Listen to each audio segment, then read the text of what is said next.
ကယ်၍တစ်နေ့မှာတခြားကမ္ဘာတစ်ခုကိုတင်ရရောက်သွားပြီးအဲ့ဒီကမ္ဘာစွမ်းအားတွေနဲ့လက်နက်တွေကိုအသုံးပြုနိုင်မယ်ဆိုရင်တင်ပါလုံးပါလေဒီနေ့မှာတော့ယူရာဆိုတဲ့အနှိမ်ခံကောင်လေးရဲ့ဘဝဆက်ကြောင်းကိုတင်ပြပေးတော့မှာဖြစ်ပါတယ်ယူရာဆိုတဲ့ကောင်လေးကငယ်စဉ်ကလေးကရုပ်ဆိုးပြီးွားတဲ့အတွက်လူတိုင်းနှိမ်ချဆက်ဆံခြင်းကိုခံခဲ့ရသူပါမိဘရင်းတွေကတော့လှပတဲ့သူ့ရဲ့မောင်နှမတွေနဲ့ရှင်ပြီးသူ့ကိုလူပိုတယောက်လိုဆက်ဆံခဲ့ကြပါတယ်ကျောင်းမှာလည်းအမြဲတမ်းနိုင်ကျိတ်ခံခဲ့ရပေမဲ့ဘလို့အခြေအနေမျိုးမှာပဲဖြစ်ဖြစ်လူတကာပေါ်ကျင်နာပါဆိုတဲ့သူ့အဖိုးရဲ့ဆုံးမစကားကိုတော့သူအမြဲနှလုံးသွင်းထားခဲ့တာပါ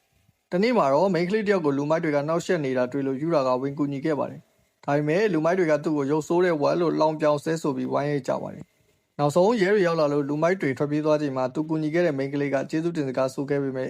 ယူရာကတော့နာကျင်နေတဲ့ဒဏ်ရာတွေနဲ့အတူအိမ်ကိုပြန်လာခဲ့ရပါတယ်။ယူရာတယောက်အနေနဲ့အဖိုးဆုံးပါသွားပြီးတဲ့ကတယောက်တည်းထီးချန်စွာရှင်သန်နေခဲ့ရတာပါ။အထက်တန်းကျောင်းတက်ဖို့ပြင်ဆင်နေချိန်မှာတော့ကျောင်းကလူမိုက်တွေကတော့သူ့ကိုနိုင်ကျင်စမြဲပါပဲ။တနေ့မှာတော့စိတ်သက်ကြလုံးလို့မှန်ကိုရိုက်ခွဲလိုက်ရကနေနေရဲ့ရှိုးဝက်ခန်းတစ်ခုကိုသူရှာတွေ့သွားခဲ့ပါတယ်။အဲ့ဒီခန်းထဲမှာထူးဆန်းတဲ့သုံးဆောင်တွေနဲ့တူတကားတစ်ချက်ရှိနေခဲ့ပါတယ်။အဲ့ဒီတကားကိုဖွင့်လိုက်တဲ့အခါမှာတော့ယူရာတခြားကဘာတစ်ခုကိုရောက်သွားပါတော့တယ်။အဲ့ဒီကဘာဂိမ်းတစ်ခုလိုဖြစ်နေပြီးတော့သူ့ရဲ့ status တွေကိုမြင်နေရသလိုအဲ့ဒီကဘာမှာသူရရှိတဲ့ပစ္စည်းတွေစွမ်းရည်တွေကိုလက်တွေ့ကဘာစီယူဆောင်လာလို့ရမှန်းလည်းသိလိုက်ရပါတယ်။အဲ့ဒီကဘာကအင်္ဂလိပ်ကကွယ်လွန်သွားပြီဖြစ်တဲ့ပညာရှိကြီးတယောက်ရဲ့အိမ်ဖြစ်ပြီးယူရာကအင်ရှင်အသစ်ဖြစ်လာခဲ့ပါတယ်။အိမ်ထဲမှာရှိတဲ့နတ်ဖျားစင်လက်နက်တွေကိုကင်တွယ်ကြည့်ရင်ယူရာဓာတ်တိုင်းစွမ်းရည်တွေကိုမမျှော်လင့်ပဲတက်မြောက်လာခဲ့ပါတယ်။တနေ့မှာတော့ level 300ရှိတဲ့ Bloody All လို့ခေါ်တဲ့ဘလူးကြီးကအင်ကိုလာတိုက်ခိုက်ပါတယ်။ယူရာကကြောကြောလန့်လန့်နဲ့လှန်ကိုပစ်ပေါက်လိုက်တဲ့အခါဘလူးကြီးကတစ်ချက်တည်းနဲ့ပွဲချင်းပြီးတည်ဆုံးသွားခဲ့ပါတယ်။အဲဒီကနေယူရာတခါတည်း level 100ထိတက်သွားပြီးရရှိလာတဲ့ပစ္စည်းတွေကိုလည်းလက်တွေ့ကဘာကငွေကြေးဖြစ်ပြောင်းလဲပြနိုင်ခဲ့ပါတယ်။ထူးဆန်းတာကနောက်တစ်နေ့မနက်မှာယူရာနိုးလာတဲ့အခါသူ့ရဲ့ခန္ဓာကိုယ်ကအရင်ကလိုမဟုတ်တော့ပဲအရက်ရှည်ကြွက်သားတက်ပြီးအလွန်ချုံမောတဲ့သူတယောက်ဖြစ်ပြောင်းလဲသွားတာပါပဲသူ့ကိုယ်သူတော့မှန်ထဲမှာပြန်ကြည့်ပြီးမမှတ်မိနိုင်လောက်အောင်ဖြစ်သွားပါတယ်သူဟာအဲ့ဒီကဘာမှာနေ့တိုင်းလေးကျင့်ငန်းလို့အစင်းမြင့်တော်ဝါတွေကိုနှိမ်နေအချိန်တွေကိုကုံဆုံးစေခဲ့ပါတယ်ထက်တန်းကျောင်းဆက်တဲ့နေ့မှာတော့ကျောင်းကလူတွေအားလုံးဟာချုံမောလွတ်နဲ့ယူရာကိုငေးကြည့်နေကြပါတယ်သူ့ကိုနိုင်ကျင့်ခဲ့တဲ့လူမိုက်တွေနဲ့သူ့ရဲ့မောင်နှမတွေတောင်ယူရာမှန်းမသိပဲငေးနေရတဲ့အထိပါပဲကျောင်းစင်းချိန်မှာတော့ကျောင်းရှိကိုစိန်ခံကားကြီးတစ်စီးဆိုက်ရောက်လာပါတယ်ကားပေါ်မှာဆင်းလာတာကတော့ယူရာအရင်ကကဲတင်ကယ်ဘူးတဲ့ကောင်မလေးခါအိုရီဖြစ်ပါတယ်။သူမကယူရာကိုရှာဖွေနေခဲ့တာဖြစ်ပြီးသူမကိုသူမမိတ်ဆက်ရင်ယူရာကိုကမ်းလှမ်းချက်တစ်ခုပေးဖို့ပြင်ဆင်มาတော့တယ်။ခါအိုရီကယူရာကိုထိတ်တန်းပညာတတ်တွေပဲတက်ရောက်နိုင်တဲ့ OC Academy မှာကျောင်းလာတက်ဖို့ဖိတ်ခေါ်ခဲ့ပါတယ်။ခါအိုရီကအဲ့ဒီကျောင်းရဲ့ကျောင်းအုပ်ကြီးသမီးဖြစ်သလိုကျောင်းသားကောင်စီဝင်လည်းဖြစ်ပါတယ်။ယူရာကတော့သူဟာဒီလောက်အဆင့်မြင့်တဲ့ကျောင်းနဲ့မတန်ဘူးလို့ထင်နေပေမဲ့သူ့ရဲ့မော်ဒမာတွေကကြားဖြတ်နောက်ဆက်ပြီးယူရာလိုလူစားထက်ငါတို့ကပို့တော်တယ်ငါတို့ကိုပဲကျောင်းထားပေးပါလို့ဝင်ပြောကြပါတယ်။ဒါပေမဲ့ခါအိုဒီကအလျှော့မပေးပဲငါတို့ကျောင်းကစာတော်ရာထက်စိတ်ထားကောင်းတာကိုပိုဦးစားပေးတယ်ပြီးတော့နင်တို့ယူရာပေါ်ဘယ်လောက်ရုံမာခဲ့တယ်လဲဆိုတာငါအကုန်သိတယ်လို့ပြပြတသားတုံ့ပြန်ခဲ့ပါတယ်နောက်ဆုံးမှာတော့ယူရာခါအိုဒီရဲ့ခေါ်ဆောင်မှုနဲ့အတူအဲ့ဒီနာမည်ကြီးကျောင်းကိုရောက်သွားပါတော့တယ်ကျောင်းကြီးစုကာစာကယူရာကိုကျေးဇူးတင်စကားဆိုပြီးပညာသင်ဆုနဲ့ကျောင်းတက်ဖို့တိုက်တွန်းပါတယ်ပါရမီရှင်ဆိုတာစူးစမ်းအထောက်မှုနီလန်းမှန်ကိုရှာတွေ့ထားသူတွေကိုခေါ်တာပါဆိုတဲ့ကျောင်းကြီးရဲ့စကားတွေကြောင့်ယူရာတရက်စမ်းတက်ကြည့်ဖို့ဆုံးဖြတ်လိုက်ပါတယ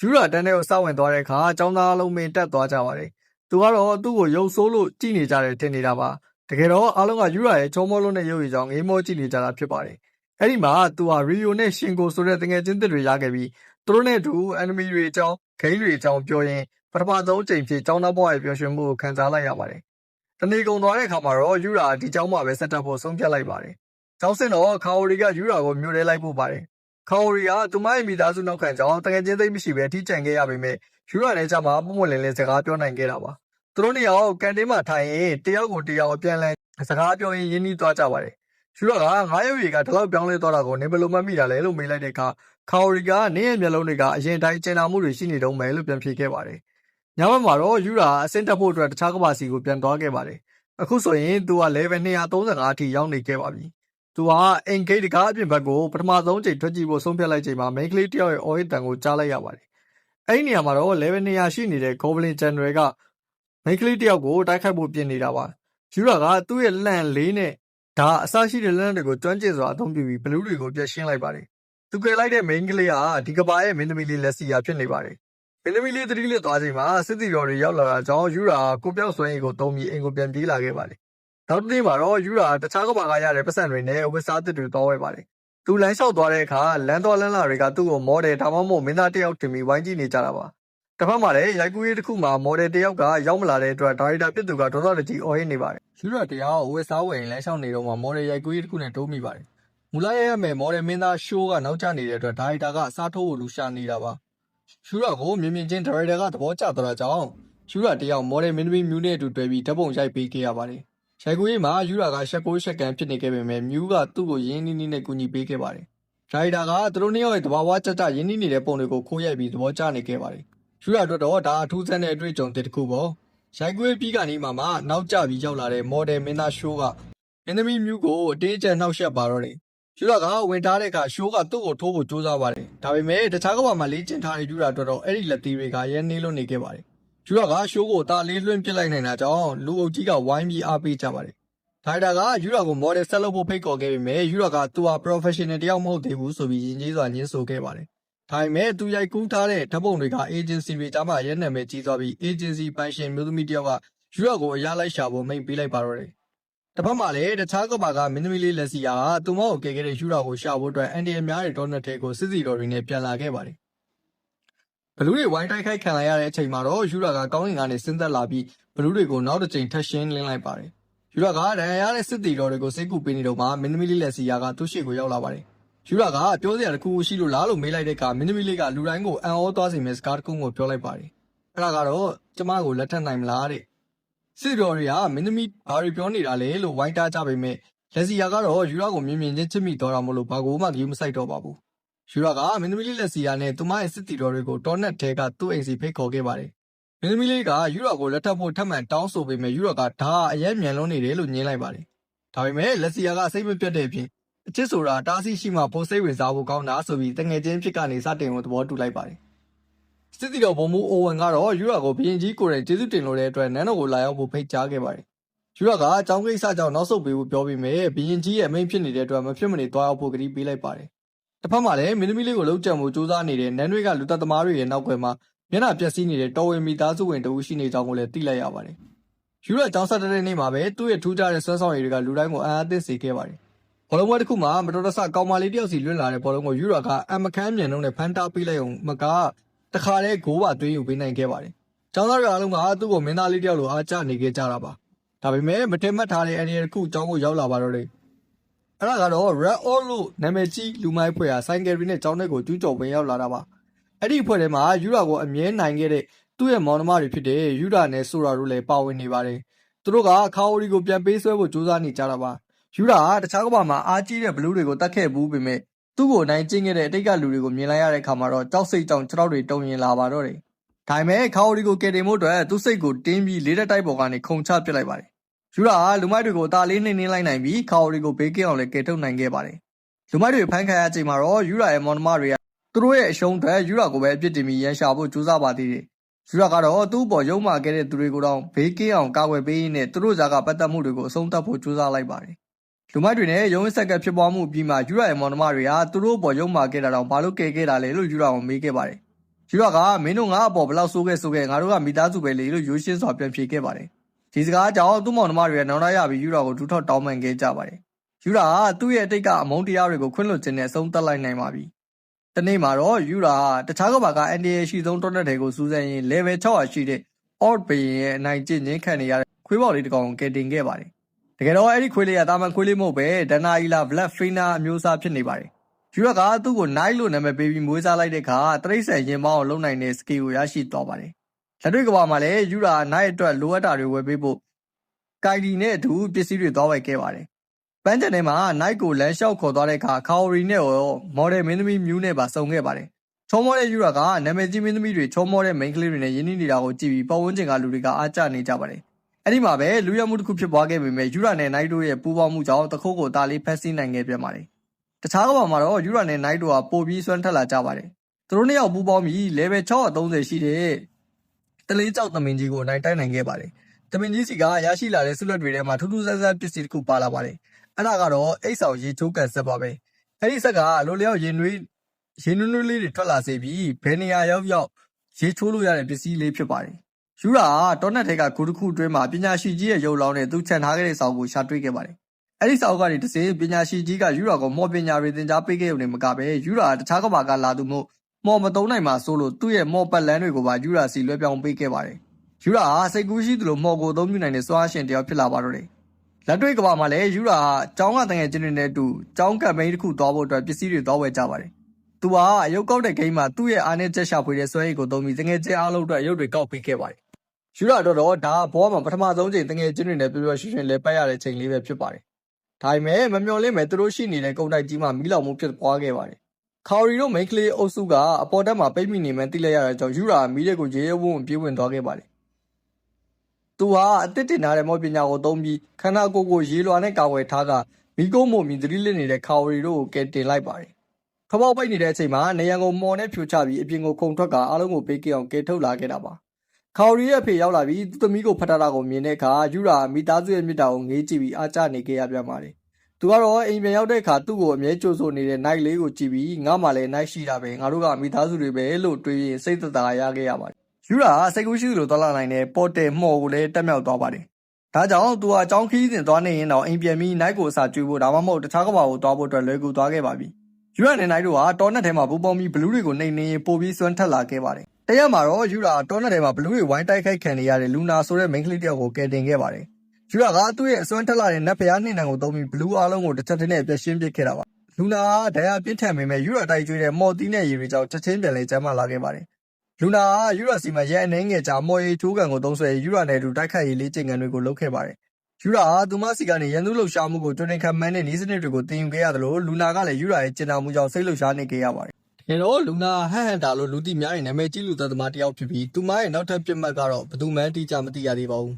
။ကျောင်းခီးစဉ်အတွက်ဘတ်စကားပေါ်မှာယူရာတငယ်ချင်းတွေနဲ့ဖဲကစားရမှာ၅ချိန်စက်တိုင်နိုင်ခဲ့ပါတယ်။ဒါကသူတခြားကဘာမှာရခဲ့တဲ့ကံကောင်းခြင်းတွေအလွန်မြင့်မားနေတာကြောင့်ပဲဖြစ်ပါတယ်။ယူရာကတော့လူနာနဲ့ရေချိုးကန်ထဲမှာဆုံခဲ့ရတဲ့အဖြစ်အပျက်ကလည်းဒီကံကြောင့်ပဲလားဆိုပြီးရှက်ကိုရှက်ကန်နဲ့တွေးနေမိပါတယ်။သူတို့ရဲ့အကြောင်းခီးစဉ်ဟာတာမန်ပျော်ခီးမဟုတ်ပဲတောထဲမှာကိုယ့်ဘာသာအစားရှာဖွေပြီးအသက်ရှင်နိုင်ရမယ့်ပြိုင်ပွဲတစ်ခုဖြစ်ပါတယ်။ဆရာမဖြစ်သူကအတန်းလိုက်ရှင်ပြိုင်ခိုင်းပြီးနိုင်ရတဲ့အတန်းကိုစုပေးမယ်လို့ကြေညာခဲ့ပါတယ်။ယူရာကာဒီနဲ့အတူ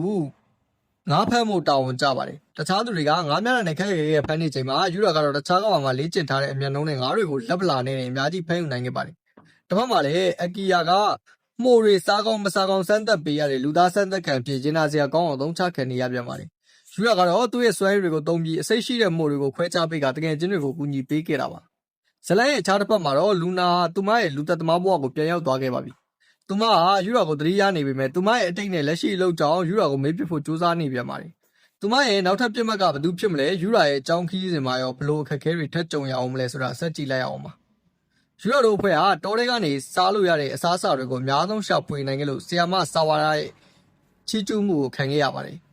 အစားအသောက်ချက်ပြုတ်ဖို့အလက်ကျတဲ့ခါမှာလေယူရာခြားကဘာမှာတကိုယ်တည်းနေရင်လေ့ကျင့်ထားတဲ့လက်ရတွေနဲ့အကောင်းဆုံးတိတ်ခင်းခဲ့ပါတယ်။ယူရာရဲ့ဟင်းလျာတွေကအရန်ကောင်းလို့လာတော့ဆီယာမဆာဝါရာစားပြီးတာနဲ့တန်းပြီးငါ့ကိုလက်ထပ်ပါလို့တော့လူပုံလည်းမတောင်းဆိုပါတော့တယ်။တကယ်ချင်းတွေကဝိုင်းတားကြပေမဲ့ဆီယာမကတော့ယူရာကိုအိမ်တော်ဦးစီးဖြစ်ထားကျင်နေခဲ့ပါပြီ။ညဘက်ရေချိုးတဲ့အချိန်မှာလေယူရာရဲ့တောင်းတင်းလာတဲ့ခန္ဓာကိုယ်ကြောင့်ကျောင်းသားတွေအားလုံးမင်းတက်ခဲ့ရသလိုမိန်းကလေးတွေကြားမှာလည်းယူရာကျောင်းကရေဘက်စားဆုံးဖြစ်နေပါတော့တယ်။နောက်နေ့မနေ့မှာတော့တော်ရန်ဝုန်းကြီးတကောင်ကျောင်းသားတွေရှီယာကိုရောက်လာပြီးရန်ရှာပါတော့တယ်။ဆီယမဆာဝါရာလဲကြပြီးအနေကြုံနေချိန်မှာတော့ယူရာကဝင်ရောက်လုံးထွေးပြီးဝုန်းကြီးကိုလက်ပလာနေတယ်လဲထိုးနိုင်ခဲ့ပါတယ်။ဒါကယူရာတော်တခြားကဘာကဘလူးတွေနဲ့ရှင်အပျော်စားလေးပါပဲ။ဒီလိုနဲ့ကျောင်းခီးစဉ်ဟာယူရာရဲ့သူရဲကောင်းဆက်မှုနဲ့အတူအောင်မြင်စွာပြီးဆုံးသွားခဲ့ပါတယ်။ကျောင်းခီးစဉ်ပြီးမှယူရာဘင်းကြီးတဲ့တွဲကိုတခြားကဘာကိုပြန်သွားခဲ့ပါတယ်။လမ်းမှာမင်းသမီးလေးလက်စီယာတို့အဖွဲ့နဲ့စုံမိုးဆောင်နေတော့အစိပ်ပြင်းတဲ့ဘလူးတွေကိုရှင်းလင်းခဲ့ရပါသေးတယ်။လက်စီယာတို့နဲ့စုံပြီးနန်းတော်ကိုသွားမှတော့ရုတ်တရက်အန်ဒီတစ်ခုကြောက်လာပါတယ်။တပည့်ကြီးတပည့်လဲကြလာချိန်မှာ knife ကမင်းသမီးလေးကိုခုံးဝပ်ပြီးကာကွယ်ပေးခဲ့ပါတယ်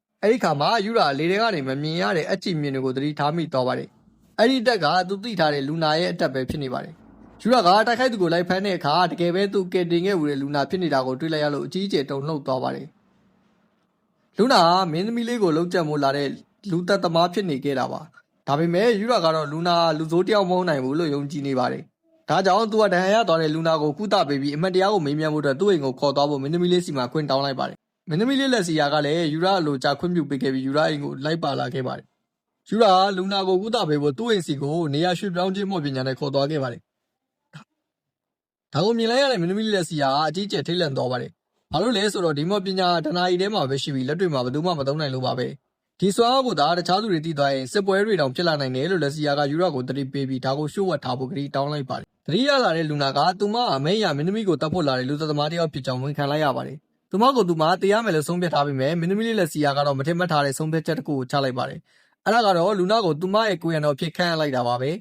နင်ကငါ့ကိုတတ်ဖို့ရှုံးသွားတဲ့သူဆိုတော့အခုကစပြီးငါမင်းကိုပဲနာခံရမယ်ဆိုတဲ့မင်းသမီးရဲ့အာဏာစအောင်မှာလူနာငင်းမရပဲသဘောတူလိုက်ပါတော့တယ်မင်းသမီးလေးလက်စီယာနဲ့လူနာတို့နှစ်ယောက်သားယူရာရဲ့မော်ရီချိုးကန်ထဲမှာတူတူရေချိုးရင်းစကားပြောပြကြပါတယ်အဲ့ဒီမှာလက်စီယာကယူရာကိုချစ်ချောင်းနဲ့လက်ထက်မှာဖြစ်ချောင်းဖို့ပွင့်လင်းလင်းပြောလိုက်တဲ့အခါလူနာကချက်ချင်းကန့်ကွက်ပါတော့တယ်ဒါကိုကြည့်ပြီးလက်စီယာကနင်းလဲယူရာကိုချစ်နေတာပဲလို့တည်သွားပြီးလူနာကိုအချစ်ပြိုင်ဘက်ဖြစ်ကြီးညာလိုက်ပါတယ်အခုတော့သူတို့နှစ်ယောက်ဟာမင်းသမီးနဲ့ကိုရံတော်ဖြစ်တယ်လို့ယူရာကိုလူကြမယ်ပြိုင်ဘက်တွေလည်းဖြစ်သွားပါပြီမင်းသမီးလက်စီယာကယူရာအတွက်ဟင်းချက်ပေးခြင်းပဲအာလူတစ်လုံးကိုတော့ကုံစင်အောင်မနှောတတ်တာကြောင့်နောက်ဆုံးမှာတော့ယူရာပဲကုံချက်လိုက်ရပါတယ်ထမင်းစားတဲ့ခါမှာတော့လူနာကသူ့မမတန်ရရှိသေးတယ်လို့အကြောင်းပြပြီးယူရာကိုထမင်းခုန်ခိုင်းပါတယ်ဒါကိုမြင်တဲ့လက်စီယာကမနာလို့ဖြစ်ပြီးငါလည်းမင်းသမီးပဲငါ့ကိုလည်းခွန်ပေးရမယ်ဆိုပြီးအမိန့်ပေးတာကြောင့်ယူရာခင်ဗျာမိန်းကလေးနှစ်ယောက်ကြားမှာလှုပ်ရှုံနေခဲ့ရပါတယ်နောက်တစ်နေ့မှာတော့ယူရာကအကြောင်းပြန်တက်ဖို့ရှိနေတာကြောင့်မင်းသမီးတို့နဲ့နန်းတော်ကိုလိုက်မသွားတော့ပဲလမ်းခွဲခဲ့ကြပါတယ်အဲ့ဒီမှာတင်လူနာကယူရာကိုနမ်းလိုက်တာကြောင့်လက်စီယာတယောက်မနာလို့ဖြစ်ပြီးအော်ဟစ်ကြံရိတ်ခဲ့ပါတယ်ယူရာအိမ်ပြန်ရောက်တဲ့အခါမှာတော့ထူးဆန်းတဲ့ကောင်လေးတစ်ကောင်ကိုထပ်မံမွေးကြလိုက်ပြီးအာကာဆူကီလို့နာမည်ပေးလိုက်ပါတယ်သူက Holy Ground ဆိုတဲ့ကာကွယ်ရေးစွမ်းရည်ရှိတဲ့တန်ရှင်းတဲ့သားရဲလေးတစ်ကောင်ပါကျောင်းမှာဘောလုံးပြိုင်ပွဲတွေကျင်းပတဲ့အခါမှာယူရာဂိုးဖန်သမားဖြစ်ပါဝင်ခဲ့ပါတယ်သူဟာဘောလုံးကိုလက်နဲ့ဖမ်းအောင်နေမကပဲတစ်ဖက်ဂိုးရဲ့ရောက်အောင်လက်နဲ့ပဲအဝေးကြီးကနေပစ်သွင်းနိုင်ခဲ့လို့လူတိုင်းကတော့သူ့ရဲ့စွမ်းရည်တွေကိုအံ့အားသင့်နေခဲ့ရပါတယ်မော်ရီအေဂျင်စီကလူတွေကလည်းယူရာကိုအတင်းကျပ်ခဏခဏလာခေါ်ကြပြီးမြဲယူရာကတော့ညှင်းဆန်နေသေးပါတခြားကဘာမှာတော့ယူရာတောနက်ထဲကိုပိုတိုးဝင်ရင်အင်မတန်တမာတဲ့ဝုံဝုံရိုင်းနဲ့တိုက်ခိုက်မှုကိုခံခဲ့ရပါတယ်အဲ့ဒီအချိန်မှာထူးဆန်းတဲ့ရုံကောင်ပေါ်လာပြီးဝုံဝုံရိုင်းကိုတစ်ချက်တည်းနဲ့အပြတ်ရှင်းပစ်လိုက်ပါတယ်အဲ့ဒီရုံကတာမန်ရုံမဟုတ်ပဲကဘာကိုကာကွယ်နေတဲ့နက်ဖျားချီကန်ရှင်ဆရာကြီးယူဆာကီဖြစ်နေပါတယ်ဆရာကြီးကယူရာရဲ့ပါရမီကိုမြင်ပြီးသူ့ရဲ့နည်းပညာတွေကိုစက္ကန့်ဖို့တပည့်အဖြစ်အတင်းကျပ်လေ့ကျင့်ပေးဖို့ကြိုးစားပါတော့တယ်ယူရာကဆရာယုံစီကနေပြင်းထန်တဲ့ချီကန်ချက်တွေကိုတင်ယူခဲ့ရတယ်လို့ဆရာကြီးကလည်းယူရာစီကနေမော်ပညာကိုပြန်ပြီးလေ့ကျင့်ခဲ့ပါတယ်ယူရာကနောက်ဆုံးမှာဝုံဝုံရိုင်းကြီးကိုနိုင်ယူနိုင်ခဲ့ပြီးသူ့ရဲ့ခန္ဓာကိုယ်ကလည်းစင်ကဲပြောင်းလဲခြင်းအဖြစ်ကိုရောက်ရှိပြီးပိုစွမ်းထက်လာပါတော့တယ်ကျောင်းရကစားပြိုင်ပွဲမှာယူရာရဲ့အစွမ်းတွေကြောင့်ကွင်းတစ်ခုလုံးပျက်စီးကုန်ပါတယ်တင်းနစ်ပြိုင်ပွဲမှာလည်းခါဝရီကရက်ကက်ကိုလွတ်လွတ်ပြစ်မိတာကြောင့်တခြားသူတွေတန်ရာရကုန်ပေမဲ့ယူရာကတော့သူမကိုကာကွယ်ပေးရင်ပွဲကိုအနိုင်ရအောင်ကစားပေးခဲ့ပါတယ်တနေ့ကုန်လို့အိမ်ပြန်လမ်းမှာတော့ခါဝရီကယူရာကိုကျေးဇူးတင်တဲ့အနေနဲ့နမ်းလိုက်ပါတော့တယ်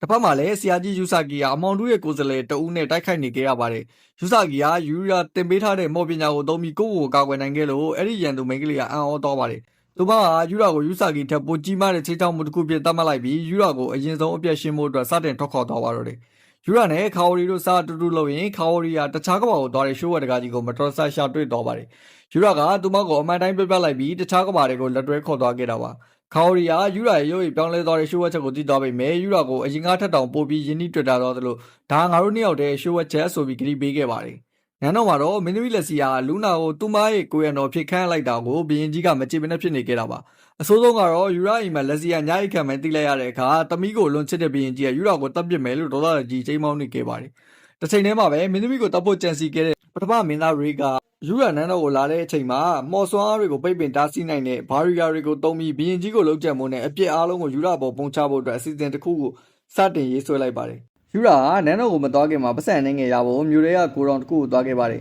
သူကသူ့ကဘာကဝယ်လာတဲ့ငရုတ်ကောင်းနှင်းငယ်ကိုရောင်းမထုတ်ပြလိုက်တဲ့အခါကိုတော်မိုင်ရှင်ကအကြီးကျယ်အောင်သွားခဲ့တာပါဒီကဘာမှာကငရုတ်ကောင်းဟာရှားပါလွန်းနေတာကြောင့်အရေးသွေးမြင့်ပစ္စည်းအဖြစ်ရွှေတင်က100တောင်ပေးဝေခဲ့ပါတယ်ဒါဟာတာမမီသားစုတစုအနည်း20လောက်တတောင့်တတနေနိုင်တဲ့ငွေပမာဏဖြစ်ပါတယ်ယူရာမထင်မှတ်ပဲဒီကဘာမှာလည်းတထေးတယောက်ဖြစ်သွားခဲ့ပါပြီနောက်ဆုံးမှာတော့ယူရာနိုင်တဲ့အာကာဆူကီတို့ကိုခေါ်ပြီးနန်းတော်ကြီးစီကိုရောက်ရှိသွားပါတယ်အိုဝင်ကသူ့ကိုကြိုးဆိုပြီးဘရင်ကြီးနဲ့တွေ့ဖို့တမ်းပြီးခေါ်သွားပါတော့တယ်ယူရာအတွက်တော့အန်ဒီရီနဲ့ပြည့်နေနေတဲ့နန်းတွင်းအခမ်းပွဲကြီးကစတင်တော့မှာပါယူရာနန်းတော်ကိုရောက်လို့ဘရင်ကြီးနဲ့တွေ့တဲ့အခါလက်ဆောင်ဖြစ်သူ့အရင်ကရထားတဲ့အကောင်းစားအိယခင်းစုံကိုပေးလိုက်ပါတယ်ဒါပေမဲ့အဲ့ဒီကဘာရဲ့ဒလေးအရာအိယခင်းကိုလက်ဆောင်ပေးတာလက်ထပ်ခွင့်တောင်းပြီးအတူအိတ်ချင်တယ်လို့အိဗယ်ရတာကြောင့်ဘရင်ကြီးကယူရာကိုတတ်ဖို့အထိဒေါသစံထွက်သွားပါတော့တယ်အဲ့ဒီချိန်မှာပဲပထမမင်းသားတွေကဆစ်လွတ်လိုက်တဲ့လူသက်သမားတွေရောက်လာကြပြီးမော်စွမ်းပိတ်ထားတဲ့အကာအကွယ်တွေကိုသုံးပြီးတိုက်ခိုက်ကြပါတယ်ဒါပေမဲ့ယူရာကတော့သူ့ရဲ့သဘာဝစွမ်းအားတွေနဲ့လူသက်သမားအလုံးကိုအသာလေးနေလိုက်နိုင်လို့မင်းသမီးလက်စီယာရဲ့ချီးကျူးမှုကိုထပ်မံရရှိခဲ့ပါတယ်မင်းသမီးလက်စီယာနဲ့လူနာတို့ကယူရာကိုမျိုးရဲလိုက်ပို့ဖို့အပြိုင်ဆိုင်စူးစမ်းကြရင်နောက်ဆုံးမှာ